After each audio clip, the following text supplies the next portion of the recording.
Martín Carnato es profesor de Educación Física en la Universidad Nacional de La Plata, es docente de la Facultad de Humanidades y Ciencias de la Educación, con los cargos de jefe de trabajos prácticos y director especial, y era ayudante de diplomado en teoría de Educación Física, que no lo diga porque era como otro cargo, mayor jerarquía.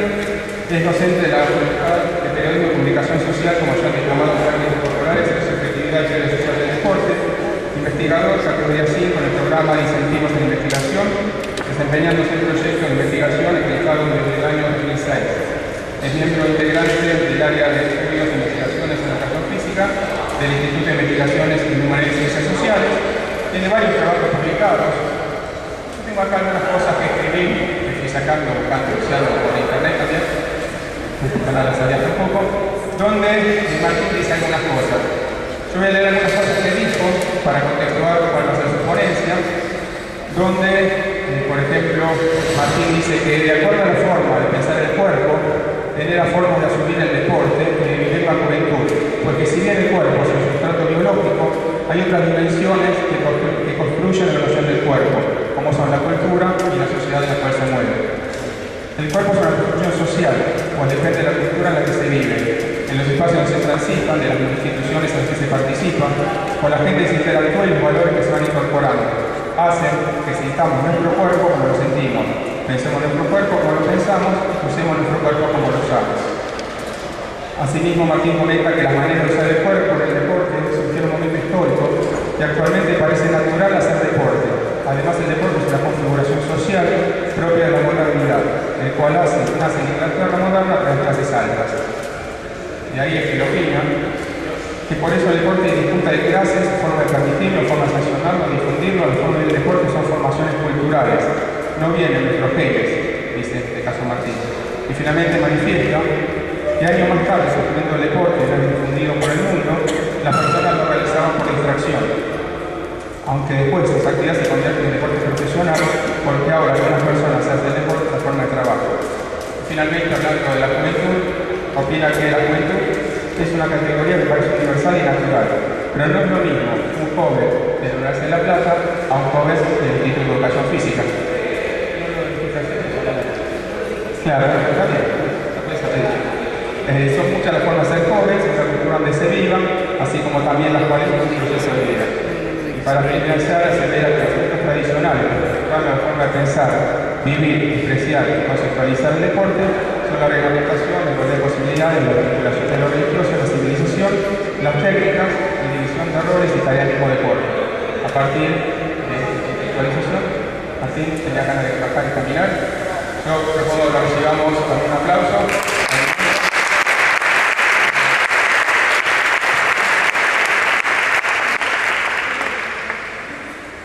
Bueno, muchísimas gracias Hugo por tu presentación, por enunciar un poco de las intervenciones que he tenido. Espero poder compartir con ustedes algunas reflexiones que van en esa línea que he planteado y algunas otras que estuvimos trabajando en estos últimos años.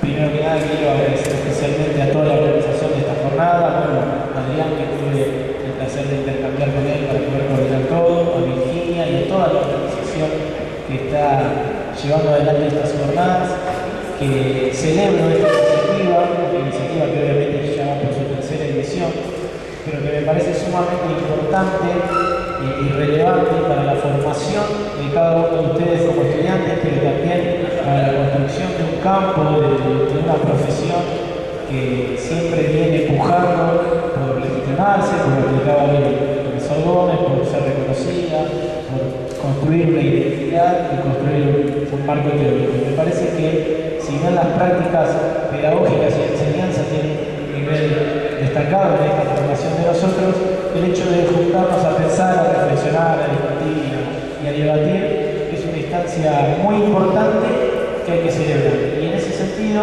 como comparto esta iniciativa, la idea era poder estar acá con ustedes compartiendo algunas ideas que fuimos elaborando con nuestros compañeros allá de la Facultad de Humanidades, en un par de grupos de investigación, que hemos tenido la suerte de poder generar alguna producción escrita y que en ese sentido queremos compartirla en nombre de todo el grupo. Son capítulos que hemos escrito distintos autores y la idea es que lo tengan a la mano. Para nosotros es muy importante que el saber circule, que esté a la mano, que esté disponible, que no sea algo que se esconde o que no se puede acceder, y por eso es que queríamos dejarlo acá en la biblioteca. Me toca, como charlábamos hace un ratito con Adrián, agarrar una mochila bastante pesada.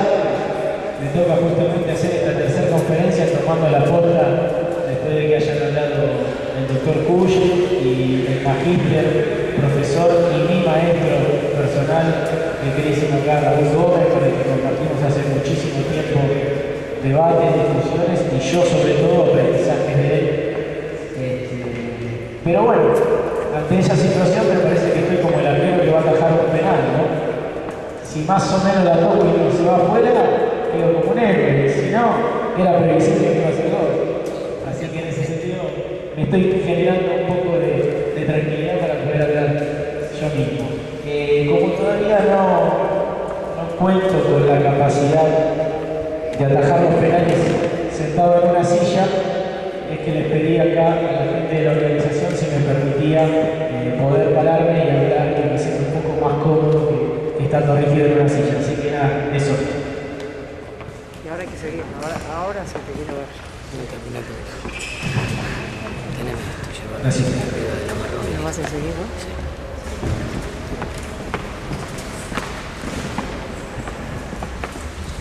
Bueno, entonces, ahí vamos. Creo que se ve un poquito, se ve medio lejos, no medio difuso ahí, pero bueno, esperemos. Igual las voy tratando de comentar y de explicar. En principio, algunas de las temáticas con las que he estado trabajando, ¿no se escucha? ¿No se entiende? Ahí. Capaz que me estoy haciendo mucho. ¿Ahí? ¿Sí? En principio, a partir de todo un recorrido de una maestría que estoy haciendo, terminando ahí en la Facultad de Humanidades y sumado a estos grupos de investigación en los que estoy participando, los temas en los que me estoy dedicando, estoy tratando de construir algunas reflexiones y algunos aportes, son básicamente los de juventud y las prácticas corporales, ¿no? El cuerpo desde una mirada sociocultural. Entonces ahí la idea fue poder presentar los análisis y el recorrido que hicimos en el último proyecto de investigación que está ahí en ese libro que se llama Ciudad y Prácticas Corporales. Y fiel a mi estilo y a mis inicios en la facultad, tratar de también incluir algunos debates, algunos aportes y formas de reflexión al campo de la didáctica, ¿no? También pensar un poquito cómo este encuadre más sociocultural puede permitir algunas reflexiones para las prácticas.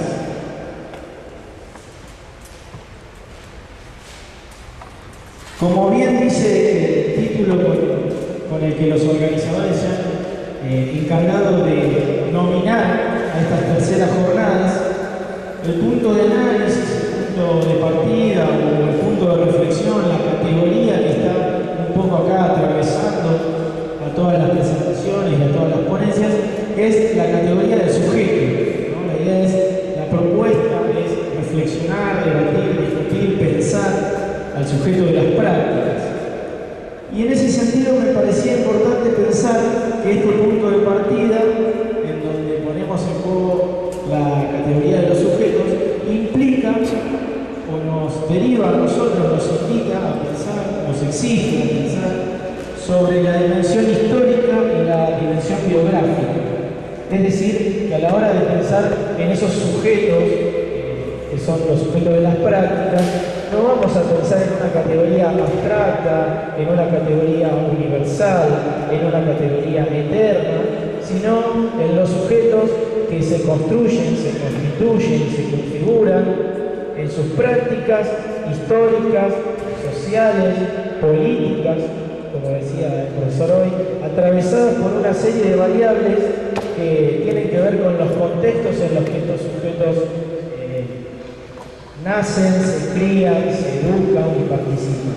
Entonces ahí yo pensaba que esta dimensión de pensar cuál es la historia de las prácticas de enseñanza y las prácticas corporales en las que el cuerpo y los sujetos están comprometidos, y cómo esa historia también no solo es una historia de los grupos sociales y de las sociedades, sino también es una historia personal, una historia encarnada en el cuerpo de cada uno de nosotros a lo largo de nuestras propias biografías, ¿no?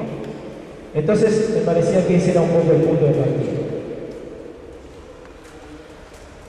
Pensando en una práctica y en su constitución histórica, deberíamos de pensar también que una de esas prácticas es la educación física.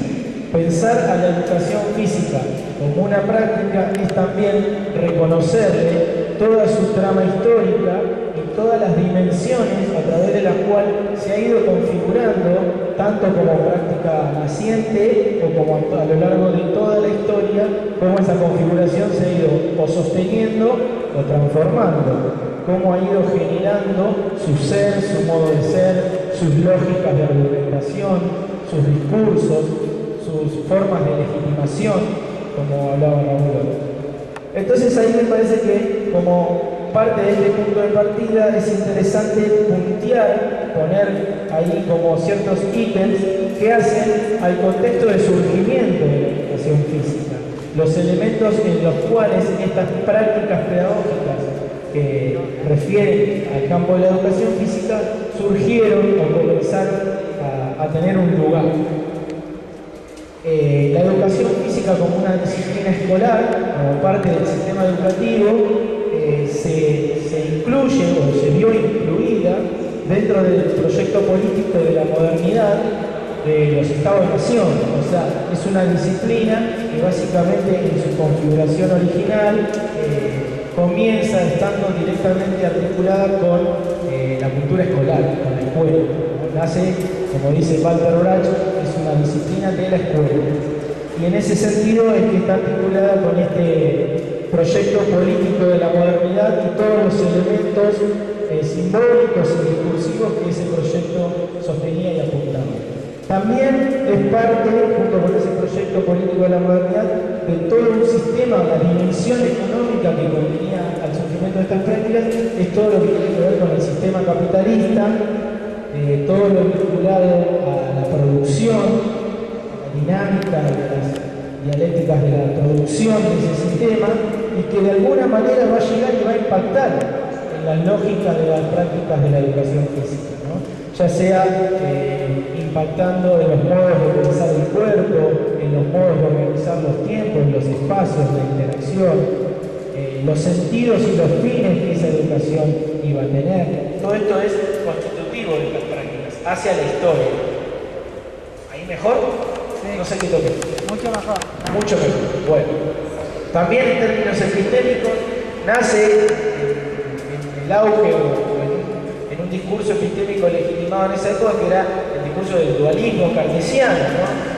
Justamente una de las cosas que la justifica como práctica en la escuela es que sería una práctica que se dedicaba a trabajar o a llevar adelante ejercicios vinculados al cuerpo, esa dimensión que era distinta de la mente, era un espacio dentro de la escuela a contrapelo de lo que era toda la importancia de lo escolar en lo intelectual, ¿no? Digamos, en todo ese escenario histórico, social, político y cultural en que la educación física va configurando sus primeras prácticas. Y todos sus argumentos discursivos se fueron articulando y basando en los discursos, sobre todo de la perspectiva biológica, ¿no? Desde las ciencias médicas, de las ciencias naturales, de la biología, ¿no? Ahí es que aparece fuertemente arraigada la noción del cuerpo como un organismo, pensando en todos los elementos que hacen ese organismo, ese sistema de órganos que hay que conocer, que hay que saber, los estudios anatómicos, los estudios fisiológicos, ¿no? Más tarde también con la presencia y el impulso del deporte, pero siempre ligado a una lógica de producción, va a aparecer también la biomecánica, ¿no? Pero todos estos elementos son como constitutivos del origen de la historia de esta disciplina.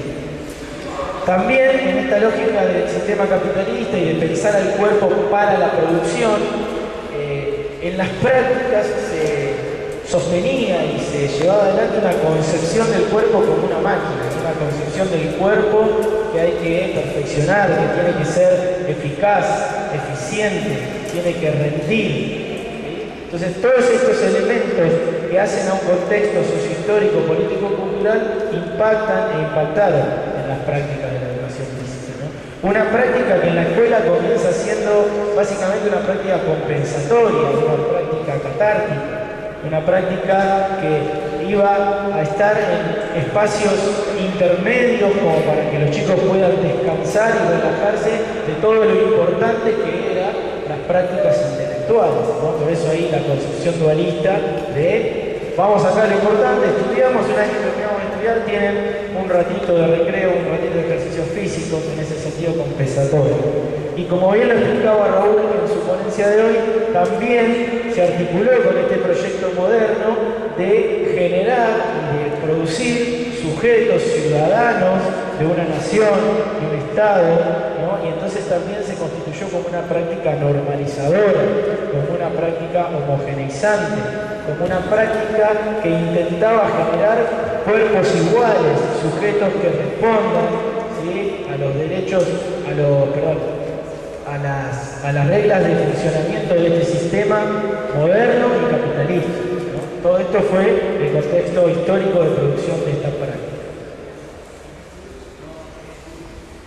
Tomando uno de los aportes que hace Walter Rach en el texto que escribe junto con Ricardo Grisorio, que es la educación física en Argentina y en Brasil, cuando ellos estudian sobre la identidad de la educación física y en qué grado la educación física tiene relevancia en la enseñanza y para los sujetos que reciben estas prácticas, él lo que empieza a plantear es que luego de una historia muy larga, justificada en aquellos momentos originarios por todos los ítems que acabo de enunciar en la filmina anterior, pareciera ser que las transformaciones de los contextos sociohistóricos, políticos y culturales en las que actualmente se están llevando adelante nuestras prácticas y que muchas de ellas todavía sostienen argumentos y elementos discursivos de aquella época, podría empezar a pensarse como una suerte de desfasaje.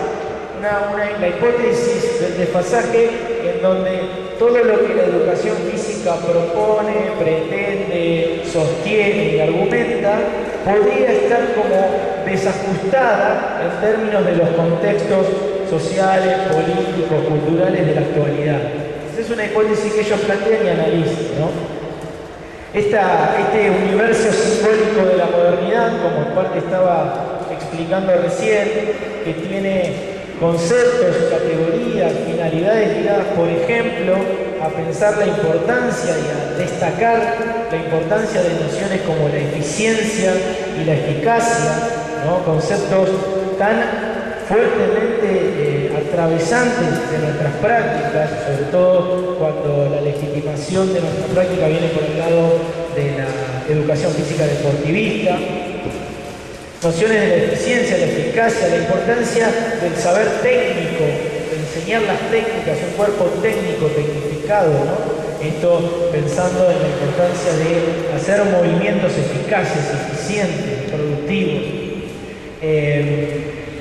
Nociones o valores vinculados a la importancia de la disciplina y el esfuerzo, ¿no? Todo el tiempo se ha argumentado en la importancia de, bueno, hacer el esfuerzo y tener una disciplina, una rutina para lograr las mejoras que la educación física estaría proponiendo, ya sean en términos corporales, anatómicos, funcionales, deportivos, digamos.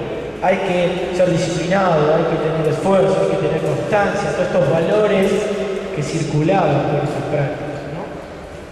La salud, y sobre todo articulada con esta corriente higienista que explicó muy bien Raúl, en torno a la importancia de que la salud en términos de salubridad, más que nada, la importancia de un cuerpo higiénico, un cuerpo saludable para la producción, un cuerpo no solo individual, sino un cuerpo social también. Esta corriente médica del higienismo también le importaba pensar en las ciudades y en toda la organización social de las ciudades para que se pueda garantizar la salud de la población, ¿no? Todos estos elementos sostenían y muchas veces sostienen las prácticas de la educación física, ¿no? También vinculada al ser nacional, prácticas que lo que se hacía en esas prácticas estaba articulado con generar, ¿no?, el sujeto nacional, con la identidad pensada en el ser argentino, ¿no?, el internacional. Y bueno, ahí lo que íbamos a encontrar como parte de esas prácticas son todo lo que conocemos con los deportes y las gimnasias tradicionales.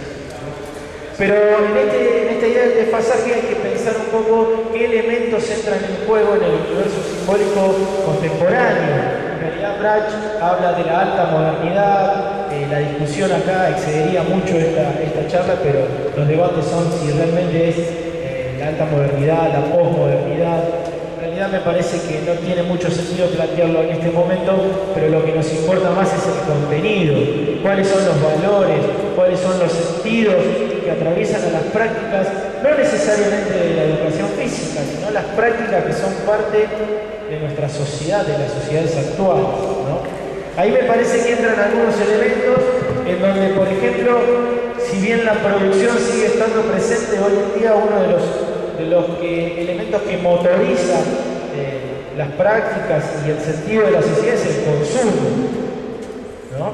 También valores como, por ejemplo, el hedonismo, en donde las prácticas se justifican y se orientan hacia el disfrute, hacia el placer. Y quizás ahí en esos argumentos y en esos sentidos sociales que están en juego, la noción o la idea de disciplina, de esfuerzo, de metodicidad, de largo plazo, pueden llegar a hacer ruido en nuestros sujetos de aprendizaje cuando nosotros en nuestro discurso queremos sostener la importancia de tener una conducta disciplinada que se esfuerce. Puede generar ahí ciertas distancias que hagan que nuestras prácticas estén desfasadas, que hagan que nuestras prácticas no se vuelvan atractivas, que hagan que nuestras prácticas empiecen a visualizarse como pérdida de tiempo. No estoy diciendo que esto se viva así en la escuela, digo que puede llegar a suceder que los sentidos que nosotros ponemos en juego en nuestras prácticas no sean los sentidos que le dan vida y organizan las prácticas y los intereses de los sujetos que son nuestros aprendices, ¿no? Una salud que se recostó para el lado de la belleza, una salud pensada en términos de cuidados corporales, pero sobre todo con la importancia de lo estético, ¿no? Una salud que piensa en la delgadez, que piensa en la felicidad, que piensa en un cuerpo bello también, ¿no? No solo en términos funcionales, sino en términos estéticos. Una sociedad en donde los procesos de subjetivación y la construcción de identidades no se articula únicamente con las lógicas del trabajo y con el ser nacional, identidades sociales que se complejizan a partir de distintas formas o distintas prácticas sociales, culturales, distintos consumos de objetos, de símbolos, ¿no? Entonces ahí la trama de prácticas que pueden ser parte de los procesos de subjetivación de cada uno de nosotros se complejiza y en esa complejidad pone un desafío a las prácticas de la educación física. Obviamente que en ese universo de posibilidades de prácticas aparecen nuevos deportes, los deportes de aventura, los deportes alternativos, gimnasias que se articulan con esta lógica de consumo y se vuelven esas gimnasias franquicias, ¿no? Y una serie de prácticas emergentes que en algún sentido desde la investigación que nosotros fuimos haciendo se nos hacía difícil de catalogar con estas categorías que usamos nosotros los profesores de educación física como juego, gimnasia, deporte, ¿no? No terminábamos ahí de clasificar. ¿Se escucha bien ahí? Sí. Bueno, entonces les decía, a partir de pensar en ese desfasaje, una de las ideas que tuvo uno de los profesores que coordinó este proyecto de investigación fue decir, bueno, a ver, vamos a ver cuáles son las prácticas corporales, vamos a ver qué es lo que está haciendo la gente en la sociedad y en la cultura, independientemente de la educación física, en qué se comprometen, qué prácticas suscriben, dónde invierten sus tiempos corporales, qué los atrae, qué los entretiene, qué consumen y qué proponen, qué eligen hacer, ¿no? Entonces ahí hicimos una investigación que se llamó El campo de las prácticas corporales en la ciudad de La Plata, un grupo de investigadores que en realidad muchos de ellos, entre los que me incluyo, comenzamos a recorrer, a empezar a recorrer este camino, digamos, todos investigadores muy poco formados en el campo de la investigación, empezamos a hacer nuestros primeros tránsitos allá por mediados de la década del 2000, 2005, 2006, y bueno, un poco también aprendiendo en el hacer. Empezamos a recorrer los distintos lugares de la ciudad para ver qué había, qué hace la gente, ¿no? ¿Qué es lo que practica? ¿Qué cosas hace con su cuerpo, sus prácticas corporales, motrices?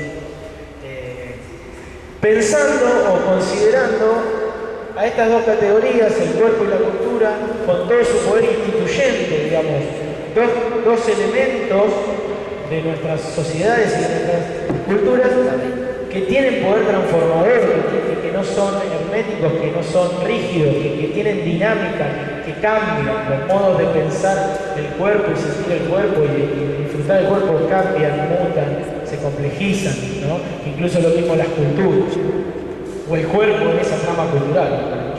Entonces ahí nos preguntamos qué cosas, qué prácticas son nuevas, qué prácticas antiguas siguen estando presentes, cuáles prácticas por ahí creíamos que podían estar y no existen o ya no se usan. Un poco esa era la idea. Este proyecto se organizó en dos grandes fases, una más de corte cuantitativo y una de corte más cualitativo. La primera de corte cuantitativo, bastante difícil por cierto de realizar, era ir caminando cuadra por cuadra por cada una de las calles de la ciudad, éramos bastantes, somos como 15 en el grupo, ir recorriendo los espacios en donde estas prácticas se alojaban, estaban presentes. En su momento utilizamos una clasificación que se llamaba espacios, las prácticas indoor y las prácticas outdoor, ¿no? Las prácticas que se hacían en recintos cerrados, lo llamamos, o en espacios abiertos. La Plata es una ciudad que tiene muchos espacios abiertos y los distintos ciudadanos sujetos de estas prácticas no pasan por alto esa posibilidad y lo utilizan, ¿no? Se apropian de estos espacios, construyen sus territorios ahí y llevan a las plazas, a los parques, al bosque, sus intereses y sus prácticas. Y la otra fase era que cada uno de nosotros pudiera elegir alguna de estas prácticas y la estudiase más en profundidad, se focalice en el estudio de esas prácticas, ya más en una perspectiva cualitativa, que se acerque a los protagonistas de esas prácticas, que los observe, que los pueda entrevistar, que pueda intercambiar con ellos cuáles son sus sentidos, sus lógicas, sus intereses, sus discursos, cómo visualizan al cuerpo, a la sociedad, por qué les interesa eso, a la ciudad también, porque una de las categorías que está en juego ahí es la cuestión de ciudad. Esas eran las dos grandes fases. Encontramos un universo, un campo, mejor dicho, un campo en sentido booleano, como no lo expliqué en la actividad anterior, o sea, pensar el concepto de campo, el campo de las prácticas corporales, en donde es un espacio social, un espacio en sentido simbólico, donde cada una de estas prácticas podría ser pensada como un agente de ese campo que tiene una posición y que entabla una lucha, una disputa, no necesariamente una lucha explícita, pero sí es una posición que sostiene una idea acerca del disfrute, una idea acerca del cuerpo, una idea acerca del esfuerzo, una idea acerca del aprendizaje, y que esa idea puede entrar en discusión, en debate o en sintonía con las otras prácticas, ¿no? Ahí nos encontramos con una cantidad abismal de posibilidades para que los sujetos puedan adscribirse a estas prácticas deportivas, prácticas gímnicas, prácticas acuáticas, las artes marciales, que nos llamó la atención. No es que nos llamó demasiado la atención, pero digo, era una de las prácticas que en términos cuantitativos estaba muy presente en la ciudad de La Plata, ¿no? Sobre todo en los clubes, estaba presente como oferta de práctica corporal. Prácticas de aventura o prácticas extremas, este tipo de deportes de aventura y deportes extremos que empezó a crecer muchísimo en los últimos 20, 30 años. Prácticas expresivas también, muchas de estas prácticas vinculadas a las danzas, a las gimnasias artísticas, al teatro, ¿no? Muchas prácticas que estaban vinculadas al sentido de lo artístico. Prácticas estéticas también, centros de estética de cuidado del cuerpo, prácticas terapéuticas, de rehabilitación, gimnasios de rehabilitación, y estas prácticas que, como que nos cuesta todavía aún no clasificar en una de estas categorías, ¿no? Prácticas que por ahí podríamos decir, bueno, ¿son deportes? Y sí, tienen alguna cosa de deporte, pero no todo. ¿Son gimnasia?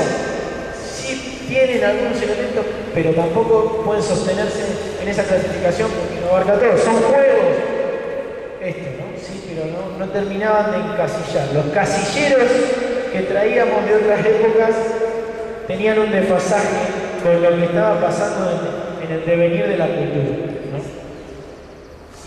Circo en las prácticas artísticas, expresivas, artísticas, sí, había. Ahora vamos a ver.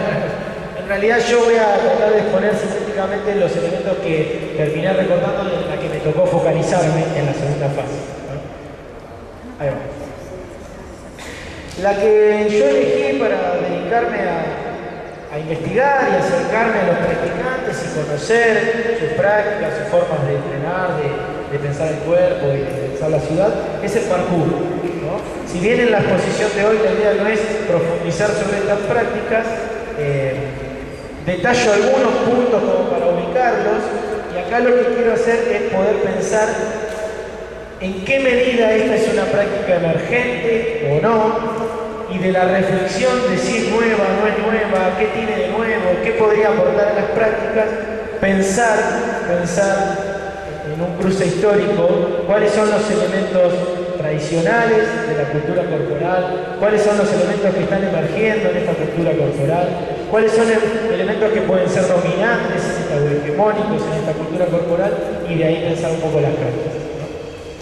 Bueno, el parkour es una práctica emergente, una disciplina le llaman ellos. En general, la mayoría de los practicantes les suele, en su discurso más ortodoxo, la denominan como una disciplina que surge a finales de los años 80 en Francia, que tiene como exponentes a dos jóvenes, muy jóvenes, tenían 14, 15 años en esa época, y que se llaman David Rell y Sebastián Foucault. Actualmente están vivos y siguen promoviendo esta práctica.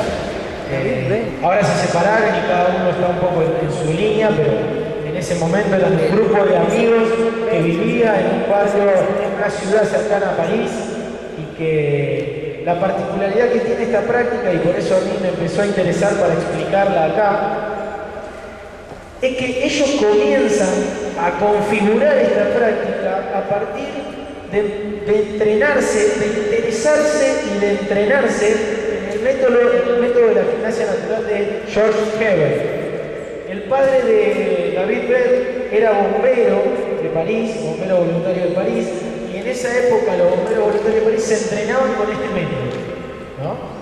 Y estos chicos empezaron a interesarse, el padre les contó algunas metodologías, algunas formas de entrenarse, y ellos como ciudadanos de ese contexto social y cultural y de esa ciudad, empezaron a hacer eso, pero por fuera de la institución. Ellos no eran bomberos, lo empezaron a practicar en la ciudad, ¿no? Comienzan a poner en juego todas estas formas de correr, saltar, trepar, suspenderse, caer, rolar, que proponía Hebert en su método de la gimnasia natural, pero articulado con toda la geografía urbana, ¿no? Comenzaron a saltar y a correr y a relacionarse con las paredes, con los techos, con las barandas, con los declives, con todos los elementos que hacían a este mundo propio de ellos, mundo cercano, que era la ciudad, ¿no? En su momento lo llamaron el arte del desplazamiento, y algunos de los elementos que yo encontré ahí como para poder rescatar en esta reconstrucción de lo corporal o de la cultura corporal, empiezan a aparecer elementos y requisitos y desafíos o metas que están vinculados, por ejemplo, a la fluidez.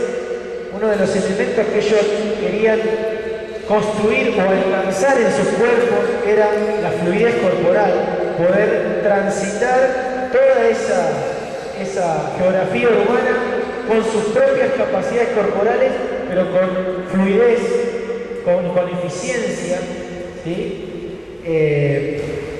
Y con cierto grado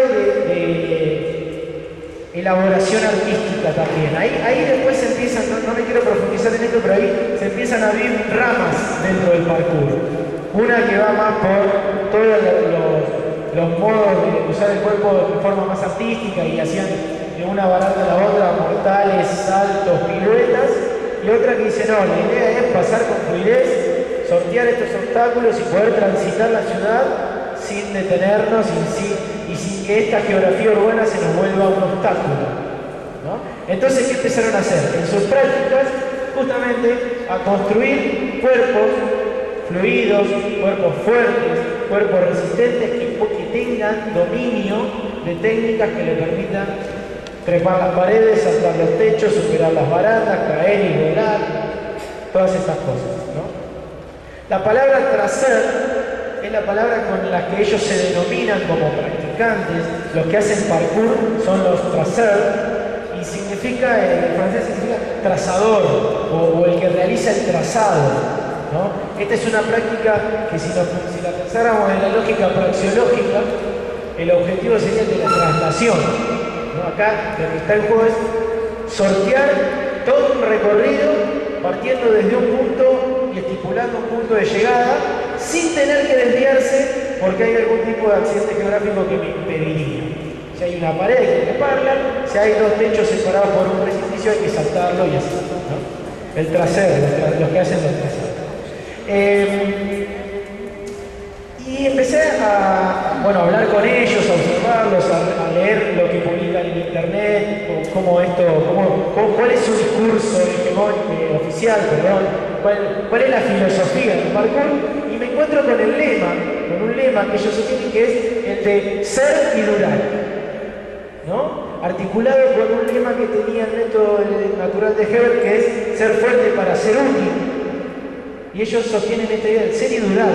Una idea que al observador ajeno o al observador espontáneo de la práctica podría creer todo lo contrario.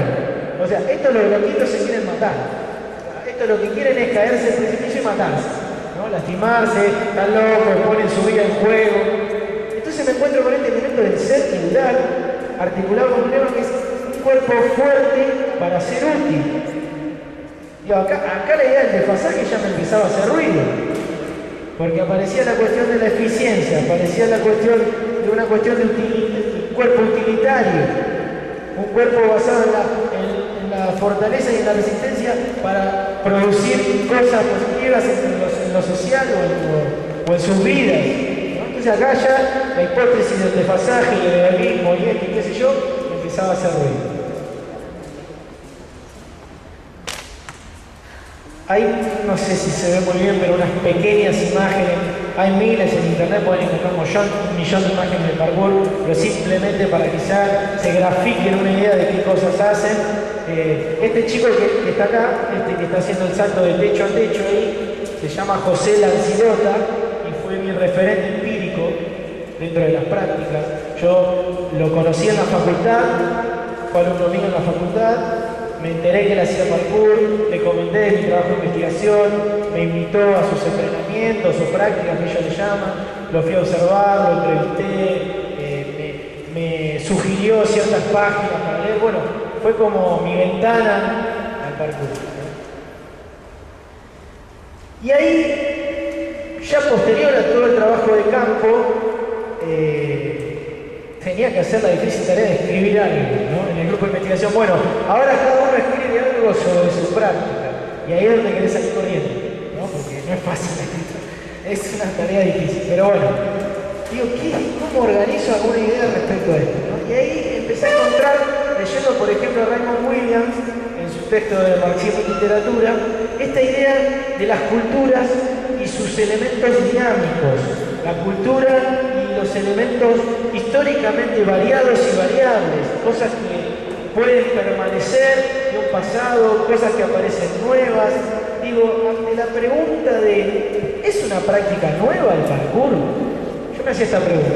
¿Es una práctica emergente? ¿Es una práctica que agrega una serie de elementos que no tienen nada que ver con los elementos por ejemplo, de la cultura corporal que existía. Es totalmente nueva, no es tan nueva, digamos. Acá ya tenemos una especie de dificultades para resolver esto.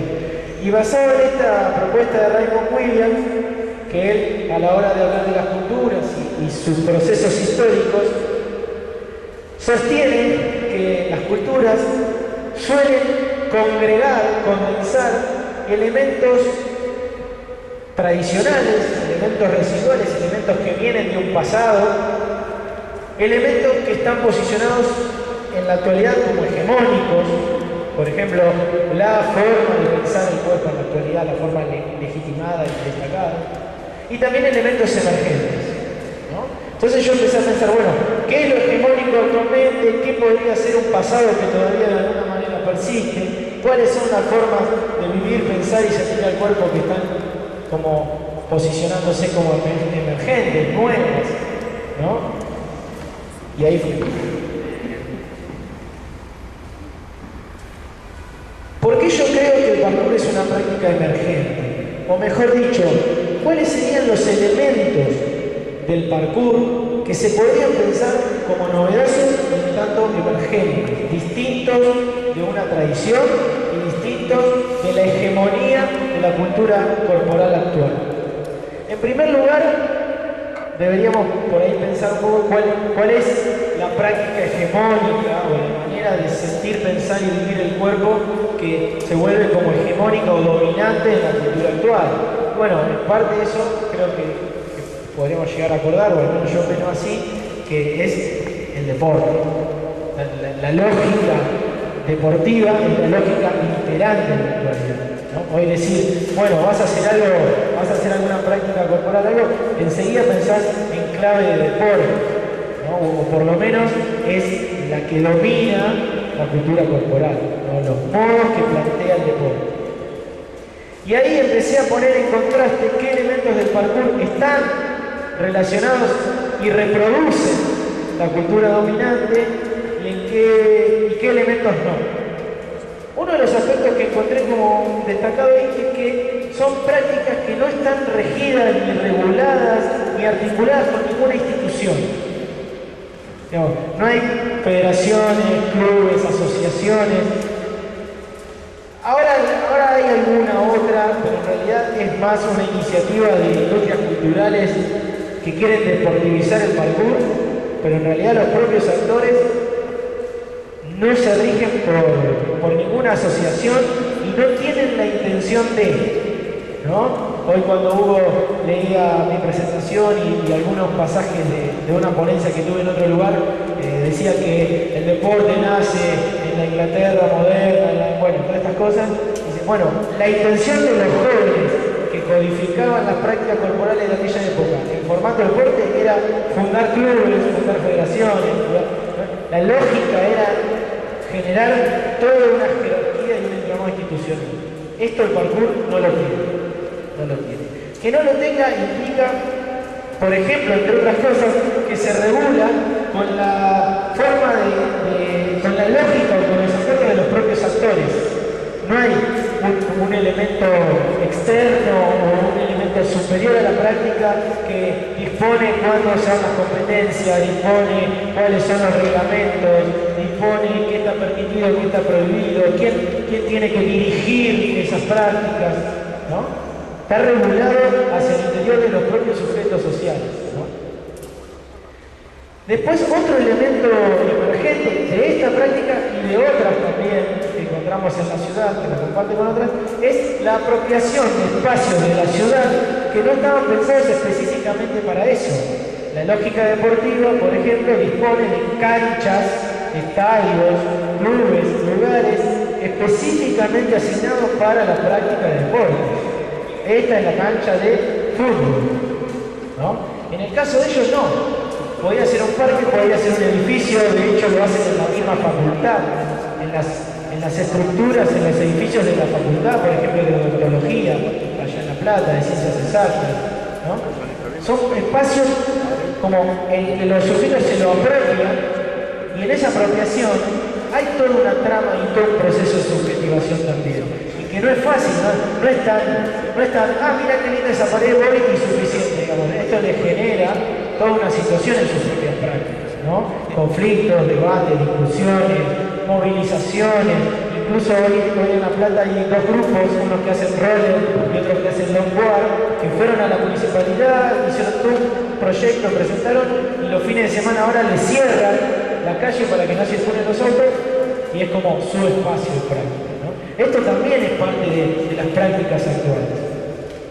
Después hay otro elemento que me pareció sumamente interesante, que ahora lo vamos a profundizar, que es la cuestión de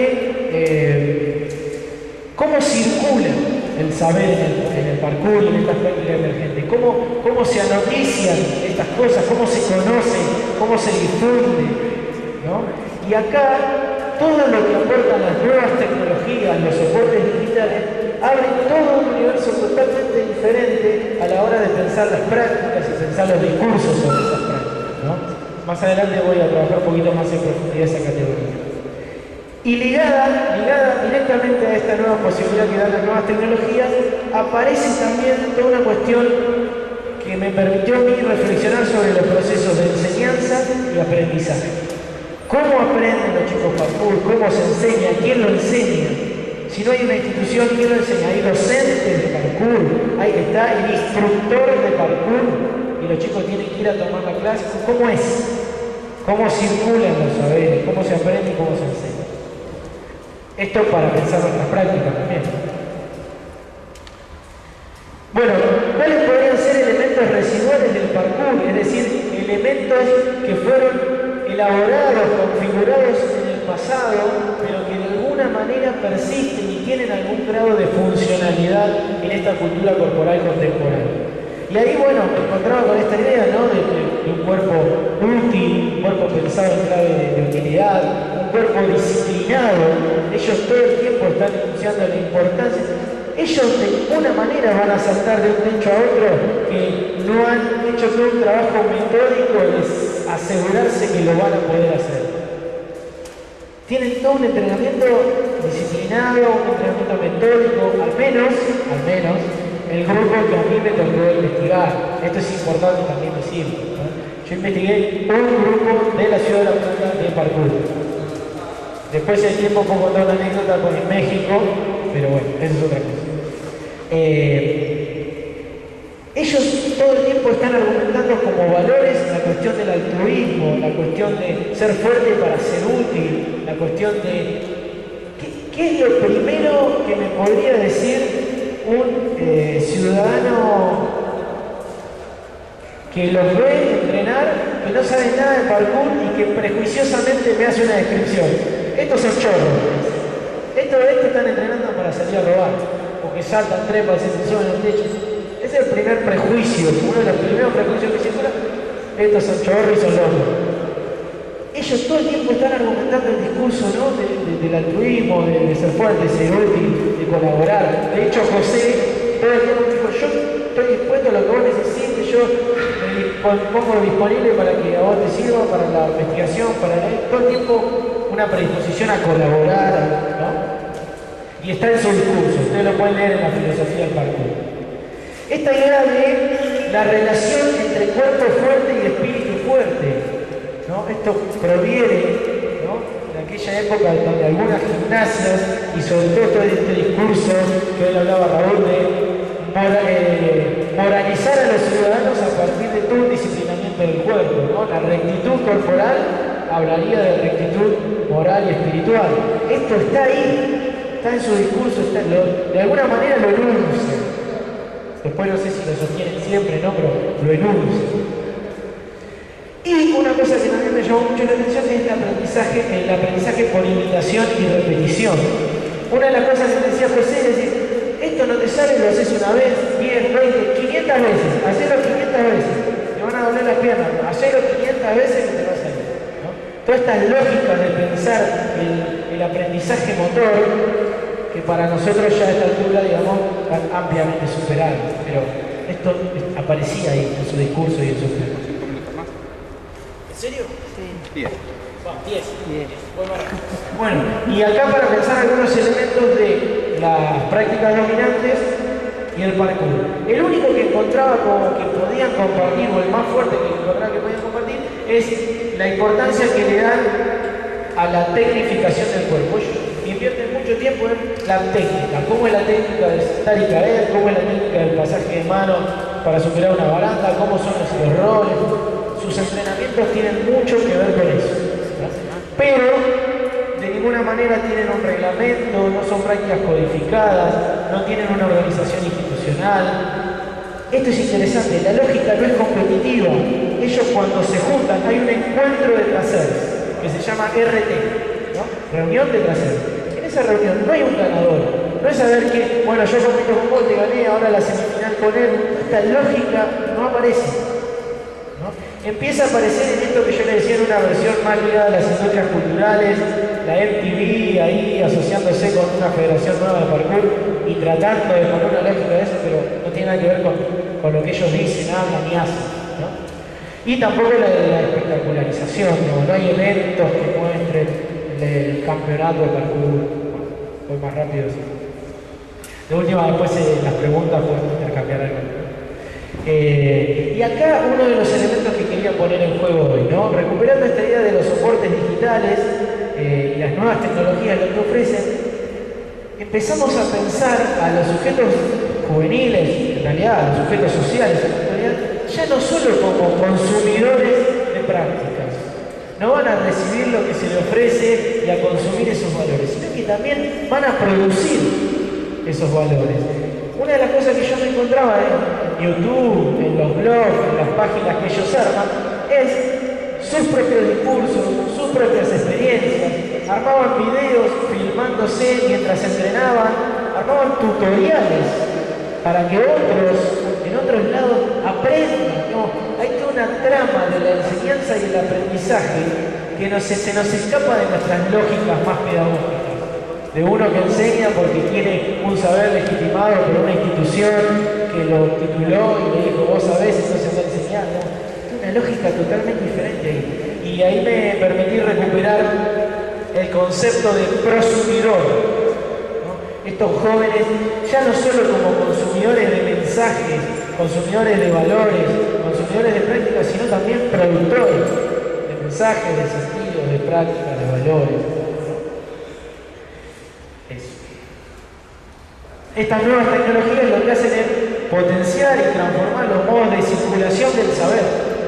Digo, nuestros alumnos, por fuera de la escuela, se están poniendo todo el tiempo a la mano y en diálogo con estas lógicas en donde el saber circula diferente. Y probablemente podamos tener algún tipo de desfasaje si queremos sostener siempre una lógica de uno enseña y todos los demás aprenden, hacen lo que yo les digo, ¿no? Esta lógica ahí empieza a hacer ruido. Y empecé a ver que filmarse, armar videos, subirlos a la web y compartirlos era una práctica dentro de la práctica. Gran parte de hacer parkour, o de hacer estas nuevas prácticas, era no solo entrenar y practicar, sino filmarse para, ¿no? 2 horas de parkour, pero 2 horas de web armando el video y subiéndolo.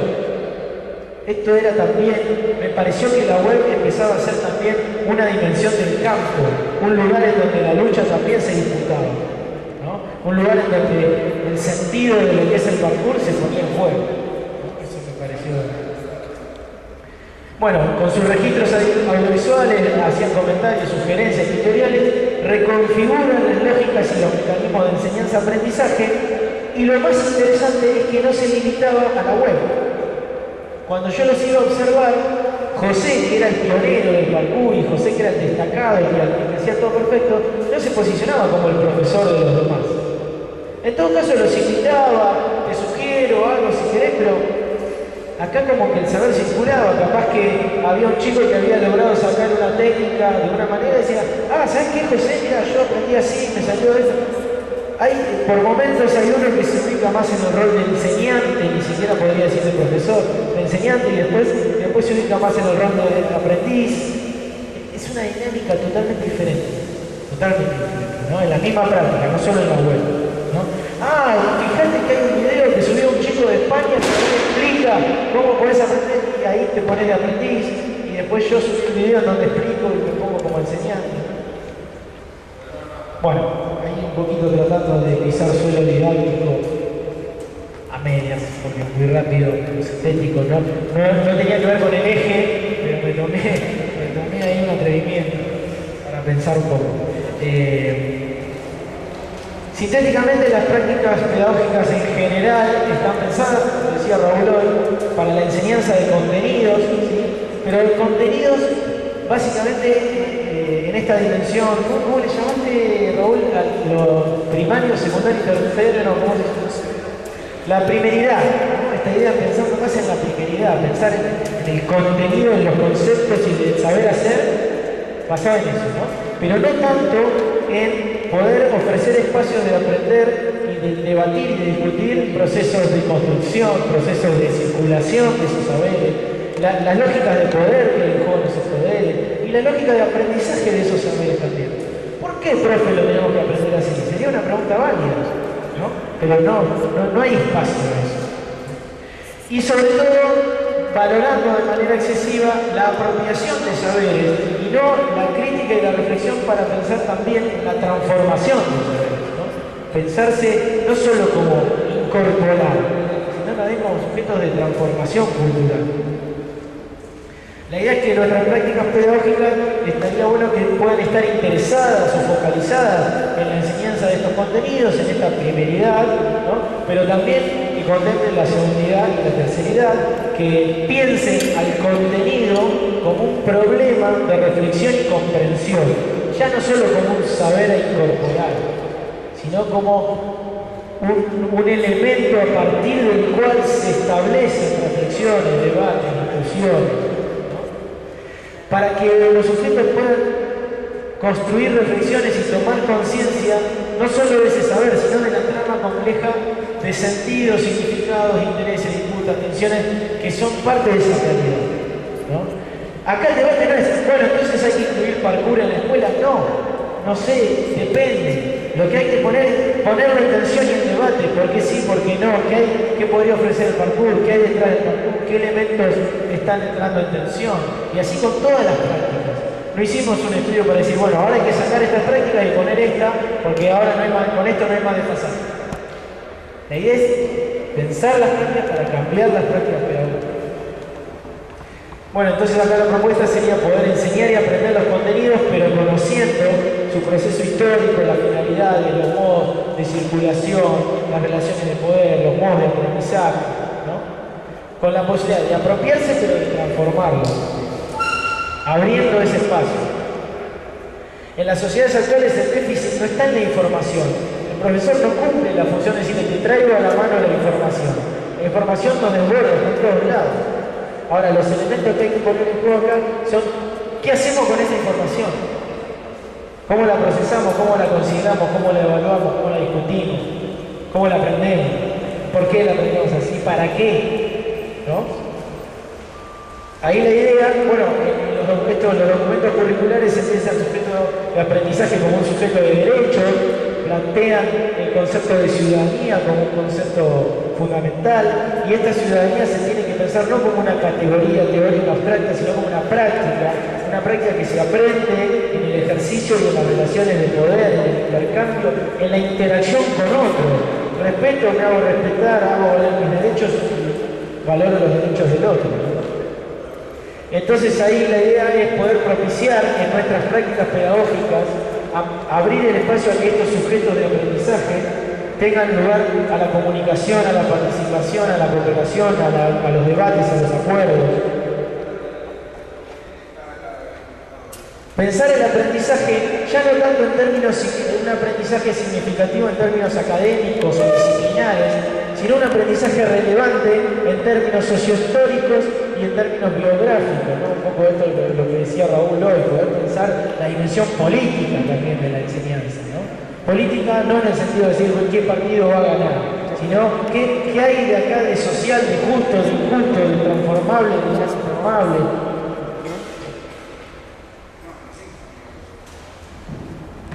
Ahí un poco empezar a pensar en las prácticas no como un lugar en donde yo voy a decir todo lo que hay que hacer, sino como un espacio en donde se debate, se discute, se propone, se escucha propuestas, se dialoga, se acuerda, ¿no?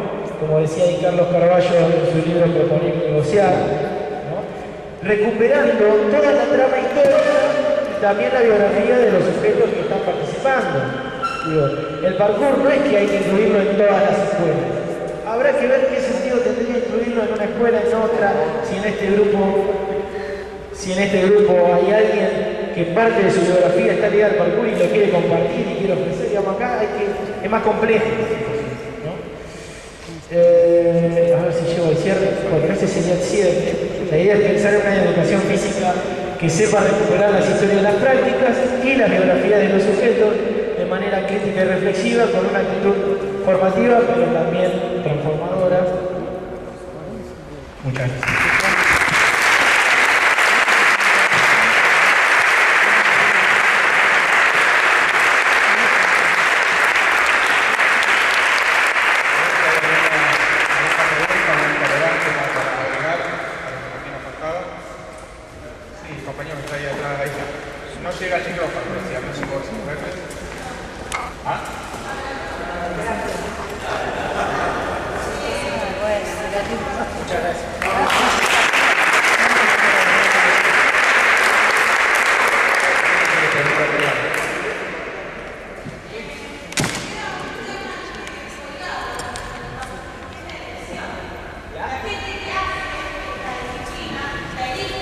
La elección.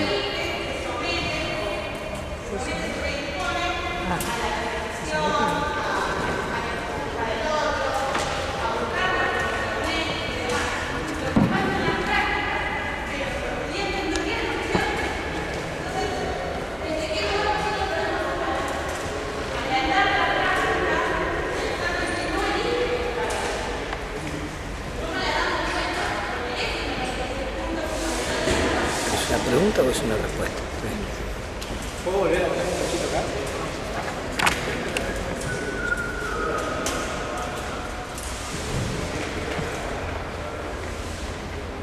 Esta es un poco la idea. O sea, que nuestras prácticas no se limiten a que nosotros conozcamos todas las prácticas que hay en la cultura y decir, ya sé, ahora voy a enseñar slackline. Esa es una práctica emergente. Slackline, parkour.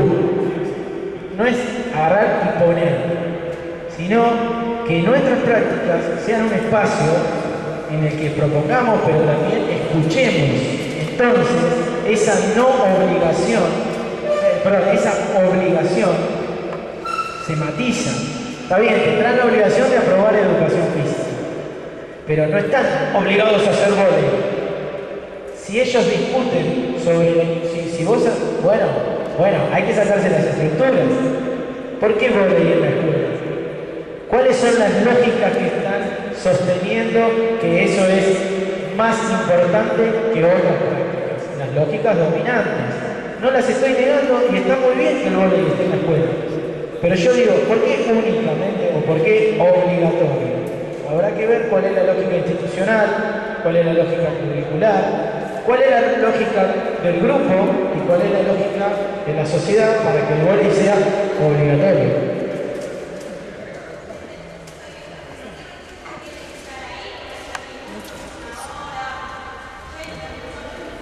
En el caso de los ejercicios.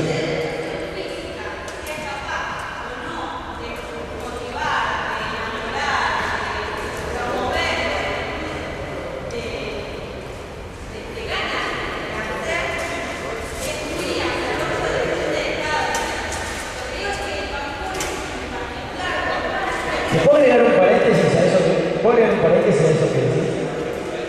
Que el profesor de educación física sea capaz de todo esto, en realidad, obviamente que estamos al frente del grupo y somos los responsables, pero también nos tenemos que empezar a pensar como parte de ese grupo. Y si, como hoy decía Raúl, logramos construir grupalidad, el responsable de que esto sea divertido, entretenido, educativo, esto es lo que pasa a ser el grupo. Porque si no, todo el tiempo lo estamos poniendo como destinatarios en una lógica que por fuera de la institución ellos también son productores.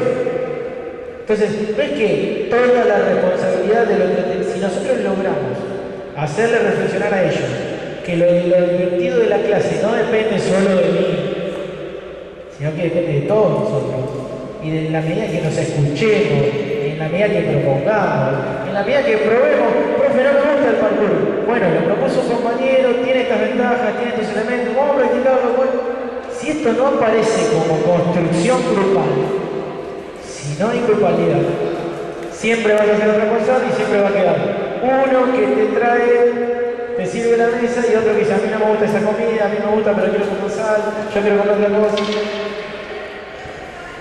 Quería contarte dos casos acá, como para ir cerrando, porque tenemos ahora dos actividades más. Yo trabajo en un jardín infante cuando hace muchos años. Es un campo de deporte que da la vuelta del colegio y hay una pared con una reja. Los chicos se quieren trepar por esa pared, caminan por la pared y se van a encontrar con un árbol. Un día estaban los gente de maestranza, Carlitos, dice, profesor, ¿vieron dónde se subieron? Sí, yo los dejé. Dice, pero se van a caer. Cuando uno se caiga, avísenme.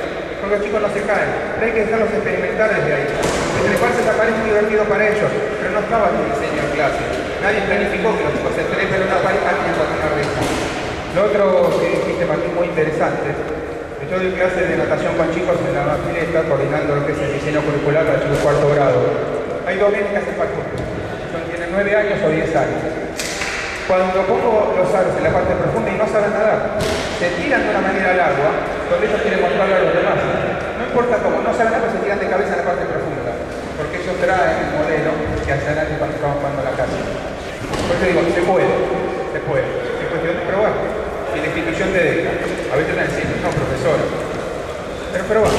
Reconocer las lógicas contextuales e institucionales no está mal, como decís. Yo no estoy diciendo, y bueno, meté igual el parkour, arriesgar, no estoy diciendo eso. Digo, yo lo único que encontré es que en una práctica que parece nueva, no es tan nueva, que hay lógicas y sentidos que circulan de manera diferente a las que la veníamos pensando y empleando, practicando, y que nos permiten reflexionar.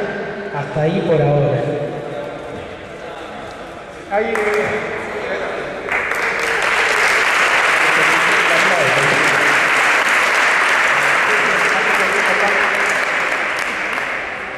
Cecilia, hay un pequeño cambio antes que te vayas de lugar solamente, porque tu taller se va a dar en la biblioteca y el que estaba de ambiental se iba a dar en microcine, pero ellos pidieron que fuese un espacio más amplio para moverse. Pero la posibilidad, si está de acuerdo, y esperemos que sí, es que el taller se dé directamente en la biblioteca, el de ambiental, y el de Cecilia se hace en microcine.